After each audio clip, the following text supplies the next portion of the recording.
నువ్వు పరీక్షించుట ద్వారా, నువ్వు పరిశీలించుట ద్వారా దేవుడు నీకు అంగీకరించిన, నీకు అనుగ్రహించిన ఆ ప్రత్యక్షతను నీ స్వీకరించుట ద్వారా, ఆ ప్రత్యక్షతను నీవు స్వీకరించుట ద్వారా ఆ ప్రవక్తను నీవు తెలుసుకొనగలవు. పరిశుద్ధ గ్రంథంలో ఏ ప్రవక్త పేరు ముందుగా వ్రాయబడలేదు, వ్రాయబడకూడదు.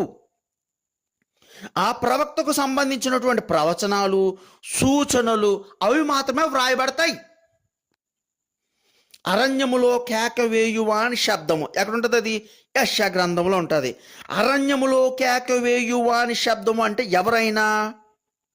మత్తయి సువార్తలో చూస్తే బాప్తిస్మమిచ్చి యోహాను అని ఉంటుంది. మరి బాప్తిస్మమిచ్చి యోహాను పేరు యెషయా గ్రంథంలో ఎక్కడుంది? నాకు ముందుగా ఒక దూతను నేను పంపుతాను అని మలాకి 3వ అధ్యాయం 1వ వచనంలో చెప్తున్నాడు కదా. దేవాతి దేవుడు యెహోవా